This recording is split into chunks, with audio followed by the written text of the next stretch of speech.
नमस्कार। क्या हाल चाल है? सब ठीक है? बहुत बढ़िया, बहुत बढ़िया। अपना और अपने को ख्याल रखो। जब टाइम मिले तो वीडियो जरूर देखो। देसी देख, बिगर ब्रेक, बगैर लाग लपेट, बिल्कुल देसी अंदाज में। मैं विपिन बेबाक और मेरे साथ हैं कांग्रेस के बहुत बड़े नेता हैं, ओबीसी विभाग के, समझ रहे होगे। नाम है डॉक्टर अरुणेश यादव। बहुत अच्छे आदमी है। अभी कहीं मीटिंग में जा रहे, मैंने कहा साहब आज कोई है ही ना, आप आई जाओ।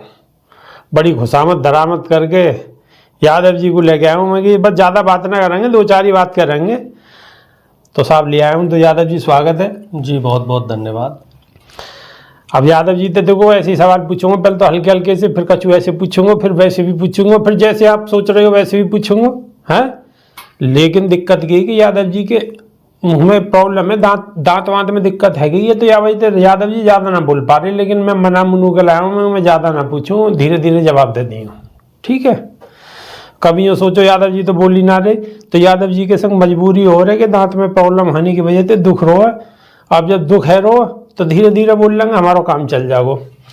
तो यादव जी 9 अक्टूबर की रैली तो बसपा सुप्रीमो बहन मायावती की आपको देखी होगी। बढ़िया रैली थी। थोड़ी सी भीड़ ही नहीं, अच्छी रैली थी। है, अच्छी रैली थी।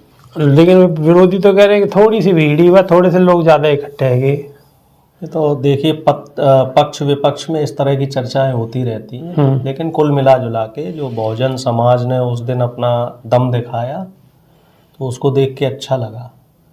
और इस तरह के कार्यक्रमों की कंटिन्यूटी होना बहुत ज़रूरी है, क्योंकि बहुजन समाज का जो कैडर है, कैडर में जोश तभी आता है जब इस तरह के बड़े प्रोग्राम होते हैं, टॉप लीडरशिप ग्राउंड पे सक्रिय रहती है। इस मामले में हमें मानना पड़ेगा कि जो कैडराइज्ड जो पार्टियां हैं, जो भी कैडराइज्ड पार्टियां हैं, वो लोग इस चीज़ पे इस समय ज़्यादा ध्यान दें। ज़्यादा ध्यान देने की ज़रूरत है हमें। इसमें बीजेपी को भी देखो, हमेशा वो लोग इलेक्शन मोड पे रहते हैं। हाँ जी, है ना। जनता की बेहतरी के लिए कभी काम नहीं करेंगे। अभी तक क्या था कि बिहार में चुनाव था तो बिहार में बिजी रहे। अब उन्होंने देखा कि बंगाल में चुनाव है और बंगाल से लगा हुआ बिहार है, और बंगाल में कायस्थ वोट काफ़ी संख्या में है। बनिया जो कहते हैं। हाँ, तो कार्यकारी अध्यक्ष उसी समाज से इन्होंने तुरंत बना दिया। और एक मजे की बात देखो, उत्तर प्रदेश से एक कुर्मी समाज का व्यक्ति लेके आए जो 7 बार का सांसद है, वो तो बना प्रदेश अध्यक्ष, और जो 4 बार का विधायक है वो बन गया राष्ट्रीय अध्यक्ष। तो बीजेपी में कोई ऐसी एल्गोरिदम नहीं है, कोई ऐसा सिस्टम नहीं है कि जो व्यक्ति काबिल है वो ऊपर रहेगा और जो व्यक्ति कम काबिल है वो नीचे रहेगा।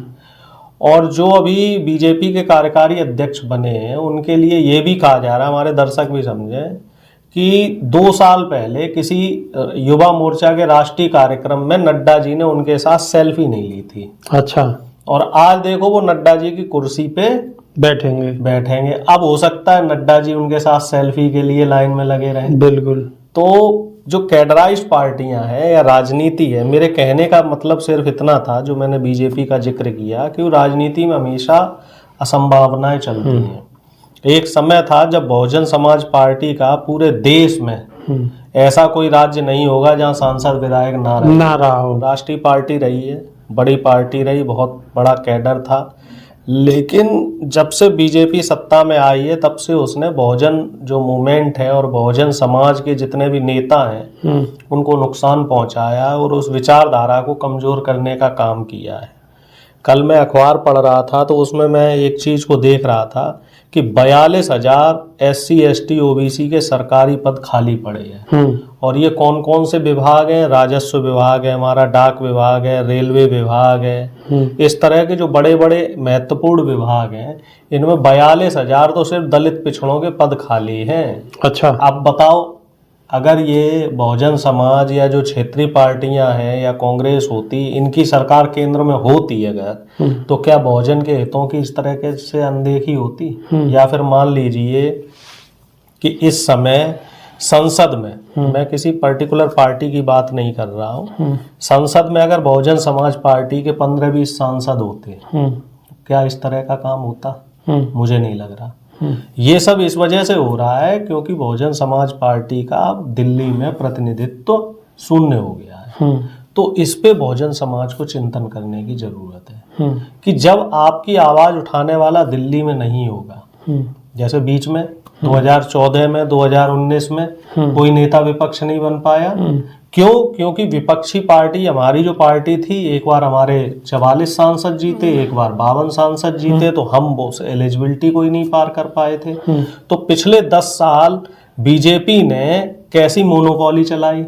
अब इस बार हमारी पार्टी के 100 सांसद हैं, तो आप देखिए कि नेता विपक्ष, जैसे ही राहुल गांधी जी नेता विपक्ष बने तो एक तो बहुत बड़ा फैसला वो हो गया, जातिगत जनगणना होगी। और अब कोई भी मुद्दा लेके आते हैं तो उस मुद्दे पर विपक्ष कम से कम विरोध तो कर रहा है। तो मेरा कहने का मतलब जो बहुजन साथियों से है और दर्शकों से है वो ये है कि बहुजन समाज पार्टी और बहन जी अब जब सक्रिय हो रही हैं तो इस कंटिन्यूटी को अगर वो बनाए रखें तो प्रदेश के लिए बहुत अच्छा रहेगा। लेकिन बहन जी तो बना रही हैं। उत्तर प्रदेश में बिल्कुल अब चुनाव आने वाला भाई, है। अब बहन जी तो लगातार, बिल्कुल लीजिए। बिल्कुल बिल्कुल सही कह रहे हैं आप। अब एक बार बताओ यादव जी, बहन जी तो लगातार भाई अपनी रणनीति बना रही हैं, और रणनीति को मैं बताऊं आपको कि अभी फिलहाल पंजाब में चुनाव हुए और पंजाब में बहुजन समाज पार्टी के बहुत सारे जो प्रत्याशी हैं वो जीत के भी आए। अच्छा, या के साथ साथ आप देखो लोगों के अंदर कहीं ना कहीं बहुजन समाज के लोगों के अंदर जो बिल्कुल नेगेटिविटी ही, और वो धीरे धीरे पॉजिटिविटी में बदलती जा रही है। और आने वाले वक्त में जो जा हिसाब से विश्वनाथ पाल हों या बीएसपी के और नेता हों, बहन जी हों, आकाश आनंद हो, जा हिसाब से वो लग रहे हैं और कोशिश कर रहे हैं, तो और चीज़ें अच्छी होंगी।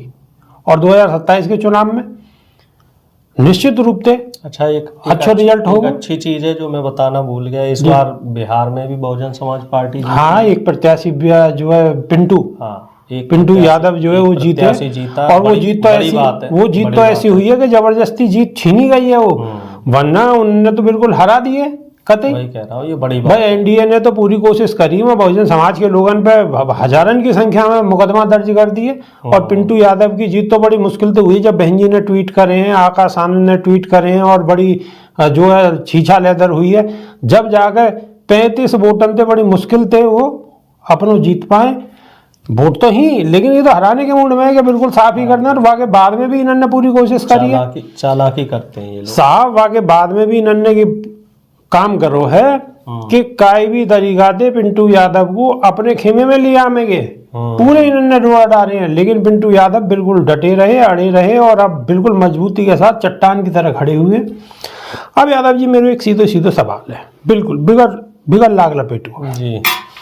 सवाल ये है कि 27 में अखिलेश यादव 2 बार ट्राई मार चुके हैं ऑलरेडी, बीजेपी को ना हरा सके। और रही बात कांग्रेस की, तो कांग्रेस की स्थिति उत्तर प्रदेश में कैसी है मेरे ख्याल से बहुत ज्यादा। हाँ, मेरे ख्याल से कहने की कोई बात ही ना है, हमें वो जग जाहिर है, आपको भी मालूम है, हमें भी मालूम है। तो जब स्थिति ऐसी है, अच्छा आप लोकसभा के चुनाव में भी देख लो, लोकसभा के चुनाव में बीजेपी कहाँ है और सारी पार्टी कहाँ है, कांग्रेस कहाँ है। ठीक है, सीट बढ़ गई, लेकिन रिजल्ट तो शून्य है। जब तक आप सत्ता में ना हो तो विपक्ष में कहीं भी बैठे रहो, कोई फायदा ही ना है। आप भलो कर ही ना सको समाज को, बस समाज की आवाज उठा सको। लेकिन बातें है गारो, अब में उन्होंने 10 मांग आपने मांगी और एक पे उन्होंने हामी भर दी, एक काम कर दिया, और 9 मांग तो रह गई जनता की। अब ये है कि जब मानो आने वाले लोकसभा चुनाव से पहले अगर सारे के सारे एक छतरी के नीचे आ जाए, भाई राहुल गांधी भी ठीक है अपनी तरीके से प्रयास कर रहे हैं, अखिलेश यादव भी प्रयास कर रहे हैं, अगर बहन जी साथ आ जाए और ये सब लोग बहन जी से आके जतन करें, कोशिश करें कि बहन जी साथ आओ, और कोई भी तरीका से ऐसा माहौल बना में कि भाई आपको ही हम प्रधानमंत्री बना रहे हैं, आप आओ, और कछु यह तरीका को एक माहौल बने, तो आने वाले वक्त में है सके कि फिर इनसे लड़ाई लड़नी बहुत आसान है। जा क्या मानो आप?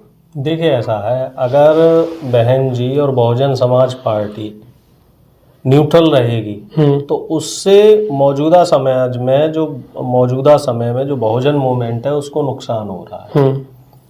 तो समय की मांग ये कह रही है, हालांकि राहुल गांधी जी ने भी कई बार बीच में हिंट दिया है कि अगर बहन जी हमारे साथ आ जाएं, हम लोग बात कर रहे हैं, तो बीजेपी शून्य हो जाएगी। और सही बात है, उत्तर प्रदेश में बीजेपी का जनाधार क्या रहेगा? कुछ नहीं रहेगा। पहले भी बीजेपी 4थे नंबर की पार्टी थी, आपको भी पता होगा। 2012 से पहले इनकी क्या हालत हुआ करती थी, इनके पास विधायक लड़ने के लिए कैंडिडेट नहीं मिला करते बिल्कुल। थे। वो तो क्या है कि जब देखिए हाथ है, हाथ में 5 उंगलियां हैं, जब वो उंगलियां खुली रहेंगी तो वो कमजोर होती हैं, और जब मुट्ठी बन जाती है तो मुट्ठी मजबूत हो जाती है। तो समय की मांग इस समय ये है कि तमाम जो देश को जोड़ने वाली विचारधाराएं हैं, जो समाजवाद की विचारधारा हो, चाहे गांधीवाद की विचारधारा हो, चाहे बहुजन अम्बेडकराइट विचारधारा हो, इनको एक छतरी के नीचे आना पड़ेगा। और उत्तर प्रदेश की अगर हम बात करें तो बहन जी सबसे सीनियर लीडर हैं, तो बहन जी के नेतृत्व में चुनाव लड़ना चाहिए, जो मेरा अपना मानना है। चूंकि मैं भी कैडराइज्ड आदमी हूँ, मैं बहुजन विचारधारा का व्यक्ति हूँ, अखिलेश जी का भी सम्मान है और बहन जी का तो सम्मान है ही है। तो मेरा तो शुरू से, मैंने तो 2022 में भी खूब प्रयास किए थे कि बहन जी बराबर, कई जगह कई मंचों पे मैंने कहा भी था कि बहन जी को, गठबंधन को बहन जी से बात करनी चाहिए और बहन जी गठबंधन का हिस्सा बने। 24 में भी ऐसे ही प्रयास मेरे द्वारा हुए, लेकिन 27 में अगर बहन जी विपक्ष के साथ नहीं आई, और जिस तरीके से ये SIR और वोट चोरी का मामला चल रहा है, इसको लेके देखो, आपने भी देखा होगा रामलीला में कितनी जोरदार रैली हुई। लेकिन अगर बहन जी विपक्ष के साथ नहीं रही तो मुझे लगता है कि मूवमेंट हमारा कमजोर रहेगा। बहन जी को लिए बिना हम बीजेपी को साफ नहीं कर पाएंगे, ये बात बिल्कुल शीशे की तरह साफ। देखो, बिल्कुल बहुजन समाज के हितैषी हैं यादव जी। देखो बिल्कुल कितनी स्पष्ट कही है, हालांकि पार्टी इनकी दूसरी है, लेकिन विचारधारा के आधार पर अरुणेश यादव ने बिल्कुल स्पष्ट बात कही है कि बहन जी के बगैर सब चीज अधूरी है। अगर बहन जी बिल्कुल आगे आके मजबूती से खड़ी हो तो रास्ता बहुत आसान है। बिल्कुल स्पष्ट शब्दन में कही है यादव जी ने। जी यादव जी। नहीं, बिल्कुल इसमें कोई शक शुबा नहीं है, क्योंकि जुड़ने से ताकत जुड़ती है और अलग रहेंगे तो ताकत कहीं ना कहीं घटेगी। बिल्कुल बिल्कुल। तो ताकत को अगर बढ़ाना है, और हमारा लक्ष्य तो एक ही है, बहुजन समाज को उसका जो हक है वो मिले। बिल्कुल। अब जैसे एक थोड़ा आसान भाषा में हमारे दर्शक समझे, जैसे मान लीजिए कोई एरोप्लेन है, उसमें 10 इंजन है, 10 इंजन में से 9 इंजन को तो तेल नहीं मिल रहा, 9 इंजन तक तो फ्यूल पहुंच ही नहीं रहा है, सिर्फ एक इंजन को आप फ्यूल दे रहे हो बार बार। वो इंजन कौन सा है, हमारे सब लोग जानते हैं, जो मनवादी लोग हैं, उनको तो भरपूर मिल रहा है। बिल्कुल। तो क्या वो हवाई जहाज उड़ पाएगा?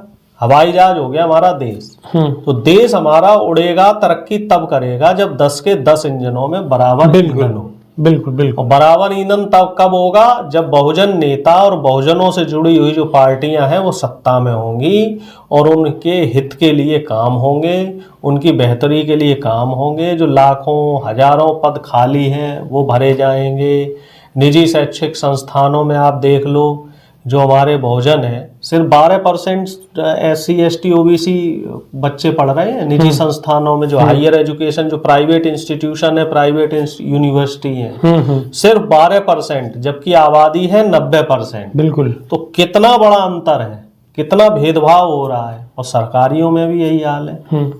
तो जब तक बहुजन समाज के लोग सत्ता में नहीं होंगे, बहुजन विचारधारा के लोग सत्ता में नहीं होंगे, तब तक जो बाबा साहब भीमराव अंबेडकर का जो सपना था समतामूलक समाज का, सबको साथ लेके चलने का, अंतिम पायदान पे बैठे हुए व्यक्ति को भी सरकार की तमाम सुविधाओं को लाभ देने का, तो वो सपना पूरा नहीं होगा। बिल्कुल सपना पूरा नहीं होगा। तो अरुणेश यादव ने बिल्कुल बेहतरीन तरीका से बात समझाने की कोशिश करी है, अपने दिल की बात कही है और बेबाकी से बात रखी है। और अरुणेश यादव ने अपनी पार्टी की भी कोई चिंता नहीं करी, लेकिन बिल्कुल बहुजन समाज के नहीं है, जो बढ़िया है सके वो बात कही है।